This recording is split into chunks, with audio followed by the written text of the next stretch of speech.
Estamos fuera de tiempo, pero creo que podemos darnos, ¿no?, unos minutos, aunque sea para alguna ronda de palabras y que luego tengan también la oportunidad de contestar. Somos de la mesa, entonces, pues rápidamente, si alguien quiere hacer algún comentario, alguna pregunta. Sí, un momento. Sí, bueno. Bueno, a mí me ha recordado mucho tu ponencia, Marina, a la película Teorema de Pasolini, también en relación con lo que comentó ayer, y es que, bueno, en la película se puede ver cómo ese joven aparece en un lugar burgués en el cual pues, provoca el caos porque despierta o es el objeto sobre el cual como que se purgan todos esos deseos de rebeldía, de erotismo, de perversión de la ama de casa, principalmente, así como los grupos de WhatsApp de madres hablando de los de las telenovelas turcas, que también me recuerda un poco a eso, ese lugar como prohibido en el cual sí que se están cumpliendo las fantasías sexuales reprimidas y que no pueden darse en el lugar de lo más puro, lo más institucional que es la familia, el hogar familiar. Y cómo, de alguna manera, como que no estamos, siento que no estamos tan lejos de eso, nosotras, o sea, las mujeres jóvenes en países ricos, de más familias, no solo de la masculinidad, cuando estamos siempre en esa constante búsqueda racional y planificada de una pareja, porque sabemos que tenemos el tiempo, vamos a contrarreloj al buscar una pareja en la cual queremos seleccionar una serie de atributos, como las biografías de Tinder, porque tenemos miedo de que esta sea nuestra última oportunidad para encontrar a esa persona que nos vaya a acompañar y sobre todo que nos vaya a dar unas condiciones de estabilidad económica y también de compañía. Pero bueno, todo el mundo sabe que ya parece que cuando eres más mayor los amigos dejan de ser importantes porque es difícil coincidir con los amigos. Y eso, o sea, como que no estamos tan lejos de la ama de casa burguesa que purga sus fantasías viendo telenovelas o manteniendo relaciones sexuales con chavales pobres y más jóvenes que ella. ¿Te parece? ¿Recogemos alguna palabra más? Pues Jordi. Sí, muy brevemente, me han gustado mucho las tres, os agradezco mucho a los tres. Simplemente dos preguntas generales para Alex y Marina. Una, me ha gustado mucho cómo has planteado en general la ponencia y creo que a muchísimos detalles, pero quería centrarme en una cosa. Creo que has señalado mucho que una de las claves para la subjetivación masculina central es el miedo. Creo que en Adorno está muy centrada al concepto de dominio de la naturaleza, esa es quizá la clave al comienzo de la dialéctica de la Ilustración, y cómo la forma de conjurar el miedo en la masculinidad muchas veces es la afirmación a través de la violencia. Claro, en el capitalismo eso se da, pues cerrabas al final con este vínculo, con el capitalismo se da sobre todo a través de la competencia y el miedo produce atomización. Mi pregunta es un poco por la cuestión de cómo Adorno percibe, porque se hablaba ayer de sus unilateralidades, por decirlo muy amablemente, a la hora de pensar la feminidad, pero cómo Adorno percibe en cierta medida toda forma de comunidad masculina desde el modelo del Grosse Camarada, ¿no? De cuando se juntan con los profesores, es decir, como una manada. Si crees que podría haber alguna forma, digamos, de entender, alguna forma de articular lazos de solidaridad, no solo en la masculinidad, ¿no?, sino si eso crees que de alguna manera Adorno deja algún tipo de resquicio, porque está claro que no le interesa lo colectivo, que no le interesa, pero la solidaridad es un concepto importante en él. Quería preguntarte si crees que puede tener algún tipo de vínculo con lo que has expuesto. Y para Marina, muy intento ser me ha gustado mucho, has dejado muchas cosas abiertas. Y, por dos cosas muy breves. Decías que, claro, Adorno diagnostica en Educación después de Auschwitz una creciente incapacidad de amar, y también porque la gente no se siente amada, y porque no se siente amada y no es capaz de amar, no es digna de amor, o sea, como que es un círculo vicioso. Pero en el fondo es un poco también está el miedo a no ser amado y por tanto no ser generoso para amar a otros, ¿no? y eso que uno no soporta estar solo, pero tampoco soporta a los demás, como la fábula de los puercoespines de Schopenhauer, ¿no? Es decir, que solo se mueren de frío, pero si se juntan se pinchan. Y de ahí surge de alguna manera la idea, creo también la idea de posesión, en cierta medida, ¿no? Bueno, no se me parecían. Pero claro, la posesión siempre es la negación del otro, es que el otro no sea el sujeto. Tiene algo, por tanto, creo, contradictorio con la apertura a una subjetividad diferente. Y ahora que se comentaba esto, en cierta medida me parece que los perfiles de Tinder o de todo tipo de aplicaciones de citas, ¿no? Que categorizan, ¿no? ¿Qué estás buscando? ¿Qué quieres encontrar? Es como llevar a la máxima potencia, en cierta medida, esta incapacidad de, incluso esta administración, ¿no? de lo que sería la apertura a alguien que pueda ser objeto de amor. Eso por una parte. Y por otra, muy brevemente, hablamos mucho, ¿no? Que ahí salió una discusión también con cuestiones que decía Cristina y que comentaba Rosa también, y tú misma, ¿no? Toda digamos, la sustancia que marca muchos debates de la teoría crítica es la herencia del mundo burgués. Cuando hablabas de algunos de los ejemplos, por ejemplo, al hilo del amor desdichado y de la muerte, no siempre todo esto aparece muy vinculado al mundo burgués.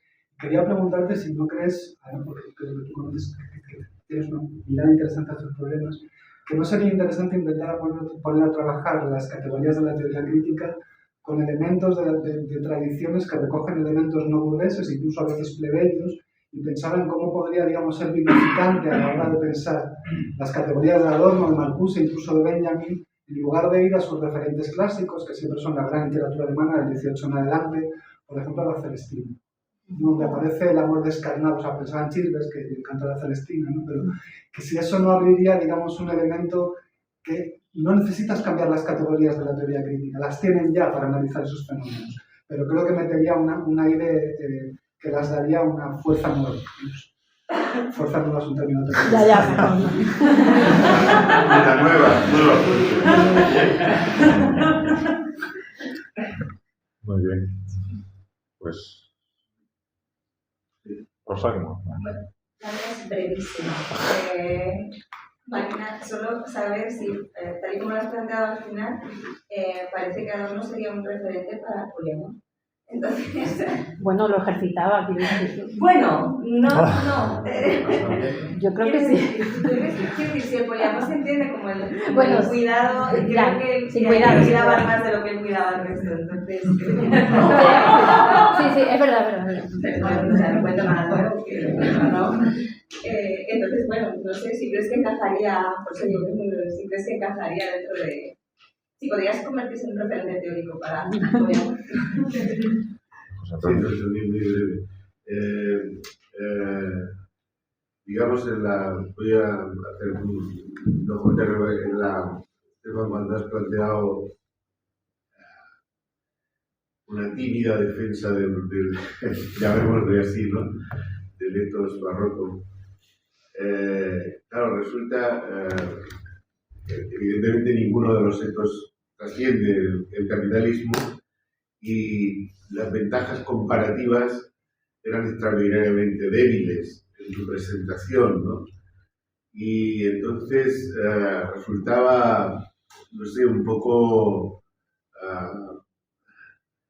difícil de sostener sobre esa débil diferencia con los otros ethos alguna posibilidad de entronque para lo que tú decías que era lo más importante, que era una transición poscapitalista, ¿no? ¿Qué ofrece el ethos barroco realmente cuando has descrito muchas de esas implementaciones del ethos barroco en México?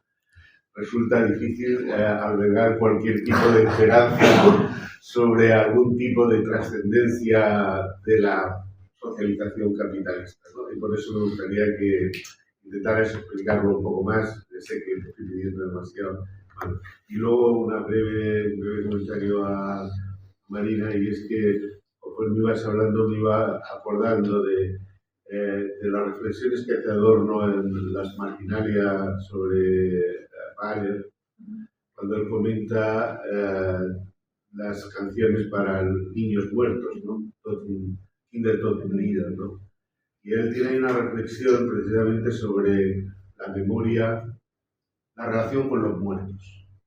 Es muy paradójica. Y luego con esto también, cuando él hace alguna reflexión sobre por qué no se puede perder completamente la esperanza en la resurrección, una cosa muy extraña que hay en Adorno, pero que tiene que ver con eso, ¿no? Como con esa esperanza que él pone en relación con Greta, con su mujer, ¿no?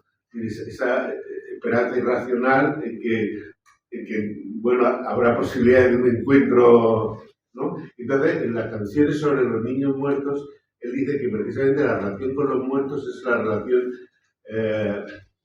libre de toda principio de intercambio. Ya no podemos intercambiar nada con ellos, ¿no? Y solo podemos darle nuestra memoria. ¿Te parece? No sé si tú tienes en la cabeza ese... Porque yo lo tengo muy vagamente, ¿no? Pero sería algo así, el máximo exponente de un amor sin posesión. Por eso, esa reflexión que hay sobre las canciones de Mahler resultan tan sorprendentes. No digo que eso tenga, pero bueno, me atreví a sugerirte ir a ese texto que yo lo tengo simplemente vagamente en el recuerdo. Pues estamos con Cristina. Bueno, yo da igual. Bueno, y es que como he dicho Rosa, ya me animo una cosa que digamos, porque es un poco guay, que no es una pregunta, es para compartir. No, que claro, a mí también me suena como la he pensado un poco al poliamor, pero claro, yo pensaba, si se puede distinguir en esta idea de amor, entre el amor como romance, y en este sentido sí que Adorno pues estaría, ¿no? se entendería esta idea de que alguien ha llegado primero y ya no te queda espacio para tener una relación afectiva, amorosa con otra persona. Pero luego, por otra parte, pensando desde el punto de vista del amor en la familia, la verdad que estoy pensando más en que no es la misma persona, pero sí que Adorno en misma horaria, cuando habla del divorcio, etcétera, sí que viene a decir que es una expresión de que los otros son tomados cada vez más como mercancías, como la intercambiabilidad. Entonces, en ese sentido, el amor necesita compromiso y cuidado, ¿no? Entonces, es verdad que alguien ha ocupado antes un lugar, ¿no? Pero al mismo tiempo se puede ver desde otro punto de vista cuando no es en el sentido del romance, sino en el sentido del compromiso con el cuidado. Aquí quería, no.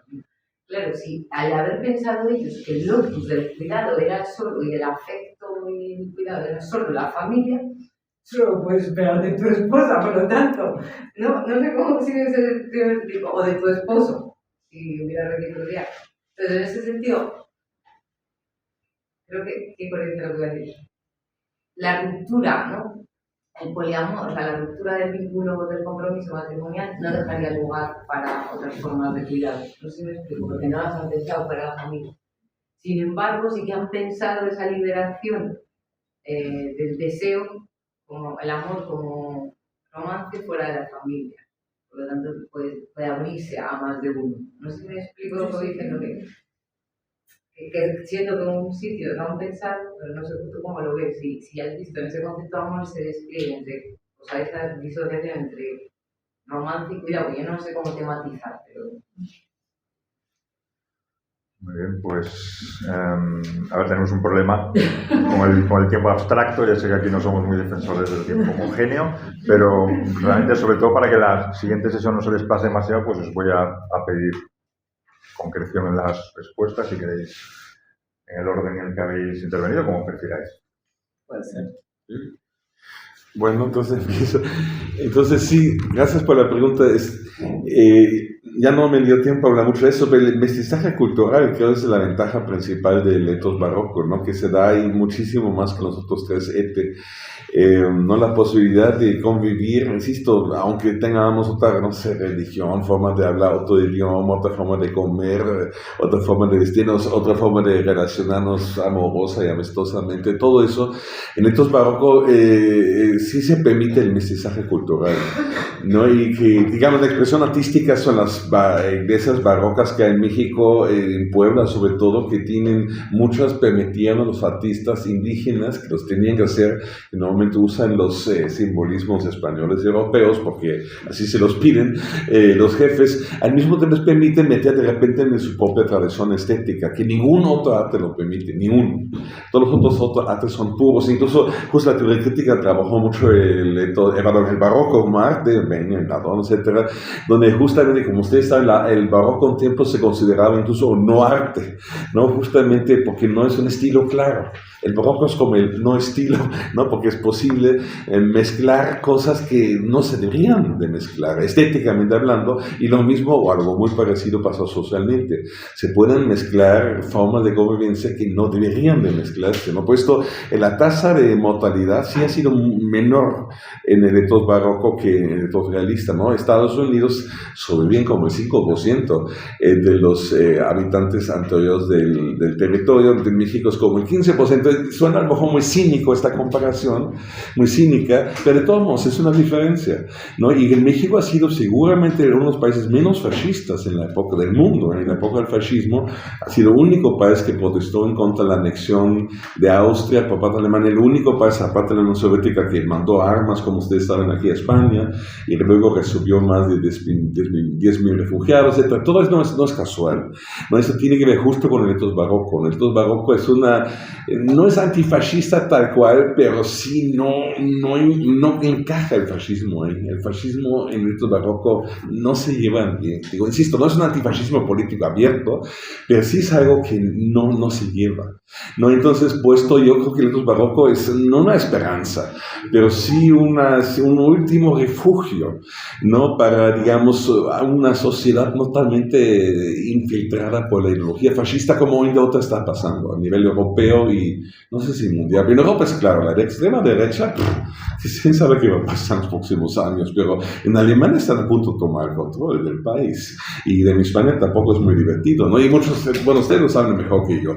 Y lo que quiero decir, y el etos barroco, insisto, no es una resistencia ni anticapitalista y tampoco antifascista abierta, pero sí es una lógica donde constantemente se sabe que existe algo fuera de lo normal y que debe de cambiar, aunque en las iglesias de pueblo, aunque sea una esquinita, de repente a un símbolo indígena y así a una esquinita, a lo mejor un grupo, no sé, de judíos, de homosexuales, no sé, de otras personas que no caben oficialmente, pero de repente sí caben. Entonces su exterminio absoluto como que no, digamos, provoca tanta éxtasis, ¿no? Como sí la provoca en los otros tres ¿no? Entonces esto, digamos, es algo que a lo mejor parece poco, pero es muchísimo, ¿no? Voy a terminar con una frase de Lanzmann. Lanzmann siempre decía, Claude Lanzmann, ¿no? Ya saben, la pareja de Simón de Beauvoir un tiempo y el colaborador también de ella y también del Sartre, etcétera, que hizo esta película que ya mencioné, Shoah y otras más. Él siempre decía que todos alguna vez tenemos en la vida ganas de matar a alguien. Pero la pequeña diferencia es hacerlo o no hacerlo. Y así pasa con los ETE. En los 4 ETE hay las ganas de matar, ¿no? A minorías, etcétera. Pero la pequeña diferencia es si lo hago o no lo hago, ¿no? Y esta muy pequeña, digo, pequeña en términos filosóficas, ¿no? O psicológicas, en términos reales o es grande, ¿no? Pero en términos, digamos, es un paso muy pequeño, ¿no? Y esta pequeña diferencia, insisto, por supuesto es decisiva, no es lo mismo si mato 6 millones o no me malentiendan, ¿no? Por supuesto no es pequeña, pero en términos políticos y psicológicos sí es muy pequeña. Por eso digo, la diferencia entre el etos barroco y los otros tres etes es muy pequeña, pero esta mini diferencia puede ser millones de muertos más o menos, ¿no? O lo han sido históricamente, ¿no? No solamente pueden ser. Entonces, esta pequeña diferencia, insisto, pequeña solo en ese sentido de una gran teoría, pero en términos políticos puede ser abismal, ¿no? Por esto creo que es peligrosísimo. Otra vez, este anticonservadorismo, bueno, esta suena como si fuera ya un conservador, pero no sé el punto, pero el etos barroco se lucha en contra de él por ser conservador y lo es conservador, pero a la vez es profundamente rebelde y tiene una lógica, insisto, que no encaja al 100% o poquito menos a la lógica capitalista que los otros tres. Insisto, como me dices, la defensa es tibia, es cierto, porque no quiero mentir, ¿no? Pero otra vez, insisto, esta pequeña diferencia puede ser la diferencia de todo, ¿no? Puede ser una diferencia absoluta. Al mismo tiempo que es tibia, mi defensa es absoluta, ¿no? Por supuesto que el etos barroco, insisto, es la razón por que México no ha sido un país fascista, tal cual, estoy seguro, bueno, junto con la revolución, etcétera, otros elementos, ¿no? Pero esa es la razón y lo mismo pueden observar en otros países que no han sido tan fascistas, ¿no? Un último ejemplo, por ejemplo, ¿quién escondió niños judíos en Francia? Fueron muchas veces monasterios. Insisto, yo no soy fan de los católicos, bueno, de mí no era, pero de todos modos hay que reconocerlo. En este cierto conservadurismo barroco, a veces hay un restecito, o campesinos polacos. Hay muchos campesinos polacos que escondían niños judíos que lograron, o otros judíos que lograron escapar, ¿no? Fueron sobre todo ellos. La gente más conservadora, insisto, suena raro lo que estoy diciendo, porque yo no quiero ser conservador, pero hay que reconocer que en este mundo barroco, que muchas veces es conservador, a veces hay este espacio diciendo como, me cae mal, a lo mejor no lo entiendo, pero pues no lo voy a matar, ¿no? Por eso digo, pueden ser, incluso en Polonia conocí a un tipo que era profundamente católico, incluso antisemita, me lo reconoció y al mismo tiempo me dijo que sí, también ha escondido un judío, se lo creo. Lo que decía el etos barroco tiene esas cosas tan contradictorias, tan raras, como dije también la homofobia en México, que esos mini espacios que se abren, tal vez son la única esperanza que tenemos en esta sociedad, ¿no? Una resistencia abierta sería, por supuesto, mejor, pero no existe, o casi no existe. O existen grupos minoritarios, ¿no? Digo, no quiero negar por nada que, bueno, que existen grupos pequeños que luchan, ¿no? Y por nada quiero minimizar su importancia, pero son minorías. Yo soy parte de, bueno, a lo mejor todos que estamos aquí somos parte de esas minorías que políticamente, en verdad, somos insignificantes. Entonces, en ese sentido, insisto, no, por esto digo que no hagamos nada, no es mi punto, pero en términos de realidad social, creo que es más importante el etos barroco, como algo que frena un poco aquí la izquierda misma, la izquierda actual, que lamentablemente somos muy débiles, y en ese sentido es tan importante, ¿no? Y insisto, que no me malentienden, no esto voy a ir con los conservadores y no sea la izquierda, no es mi punto, pero hay que ver las cosas como son, ¿no? Una última frase, ¿quién ha sido la resistencia más fuerte en Polonia? No ha sido la izquierda, la resistencia antifascista han sido otra vez los conservadores nacionalistas. En Rusia también, como Stalin logró activar la resistencia, no con la llamada a una sociedad socialista, sino llamando a la defensa de la madre patria, Rusia, así. Todo eso son ejemplos muy problemáticos porque no me convencen lo más mínimo, pero es la realidad, ¿no? Entonces, todo eso es parte de este etos barroco. Entonces, sí me explico, es algo muy triste lo que estoy diciendo, lo sé, pero a la vez es la realidad. En ese sentido, hago esa referencia al etos barroco como el aliado, a lo mejor el único aliado que tenemos. Una última frase, en Austria, según Thomas Bernhard, solo hay dos tipos de personas. Tardé como 30 años en entender esta frase, no sé, Richard Bernhard, unos grandes críticos de la cultura austríaca, solo hay, dice Bernhard, nazis y católicos. Y yo un tiempo pensaba, ¿por qué? Porque no habla de izquierda. Él tiene razón. Lamentablemente, en Austria la izquierda es tan insignificante que los únicos que un poco se salían de la lógica de nazi eran algunos católicos, ¿no? Entonces, en ese sentido estoy defendiendo el etos barroco como diciendo, lamentablemente es lo que queda un poco como lo que frena esta avalancha homogenizante con el mestizaje cultural que en estos barrocos es posible. Muy brevemente, la respuesta sería lo que me planteó Jordi, las prácticas miméticas.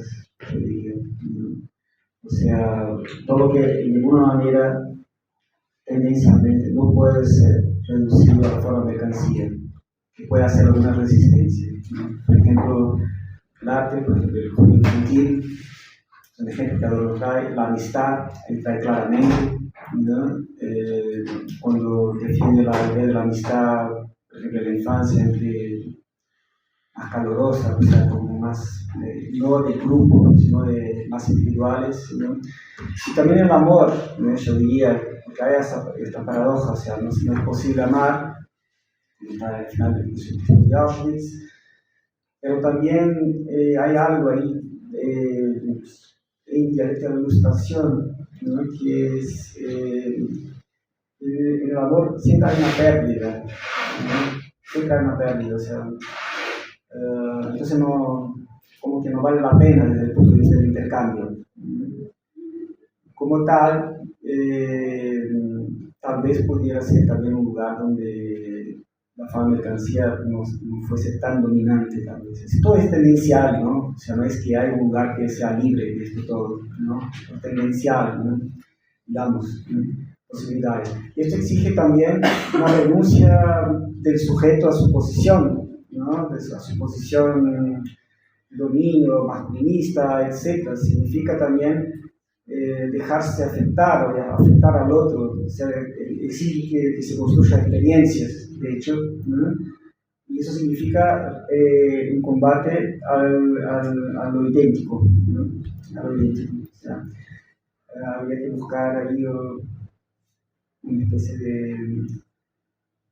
A ver, no me gusta la palabra, no me gusta la palabra, una especie de subjetivación de una manera, ¿no? No que uno deje de ser sujeto en el sentido pleno, pero abandone un poco esta posición de señorío frente al objeto, frente al otro, frente a las cosas. O sea, esta renuncia es importante. Entonces yo diría esto, así como habría que desarrollar un poco más, ¿no? Intentar ser breve. Una última cosa es también el pensamiento. Hay esta frase famosa de Adorno, ¿no? Lo que piensa no tiene rabia, ¿no? Lo que piensa no tiene rabia.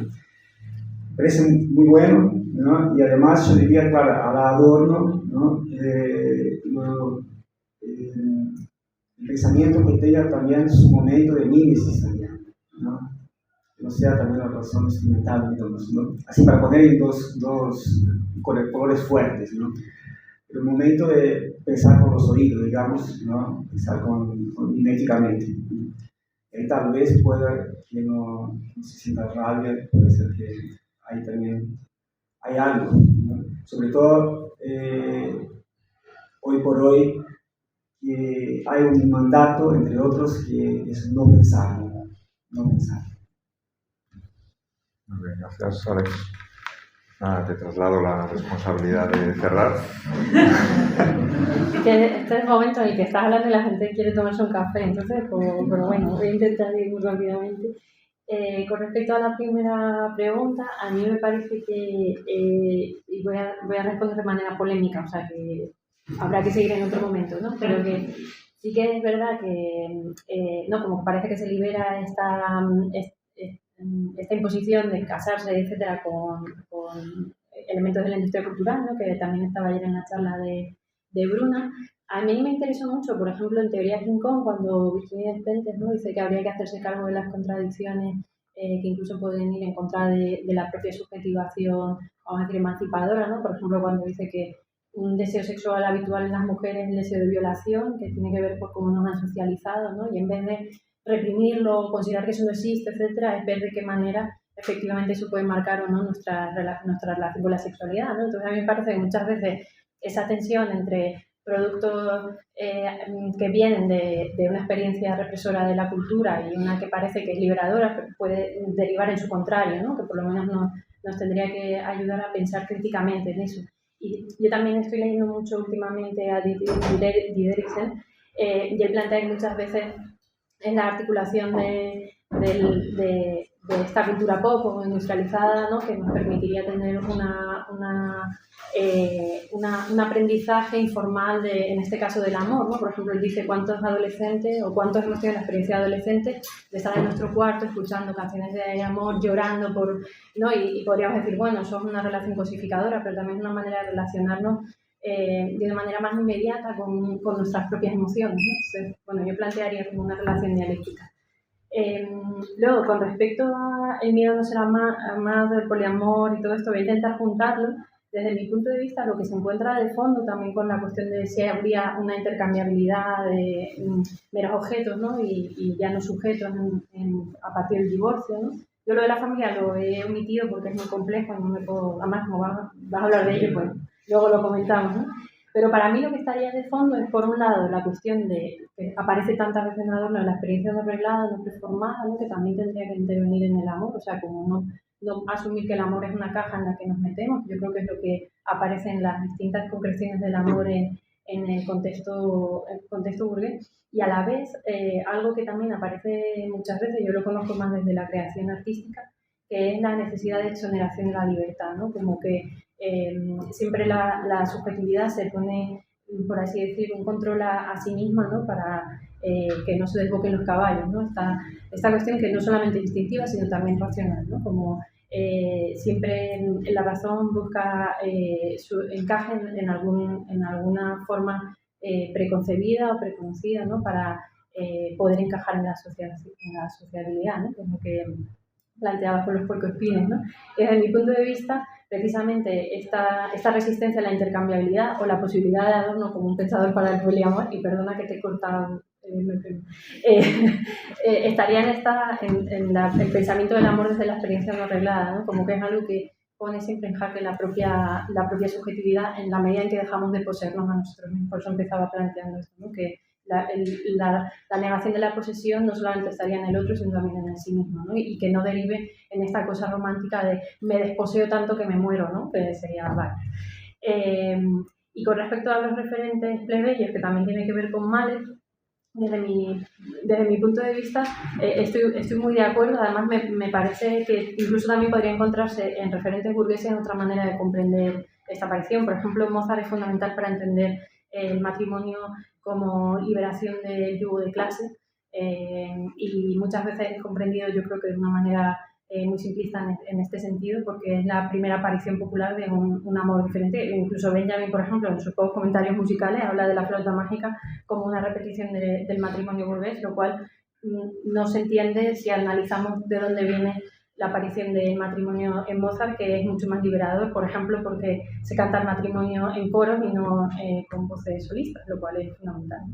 Entonces, yo creo que sí, que habría que revisar objetos culturales plebeyos, pero también ver por qué muchas veces los objetos culturales burgueses se entienden de una manera muy, muy limitada, ¿no? O incluso caricaturizada en algunos casos, lo cual pues lleva a eso, ¿no? Como que de pronto un análisis de Mahler, un compositor canónico en muchos casos, ¿no? Pues podría plantear, pues, por ejemplo, como la muerte, no tanto como decíamos, ¿no? Como un límite de este amor totalmente abandonado de sí, etcétera, sino como una posibilidad de entender la finitud humana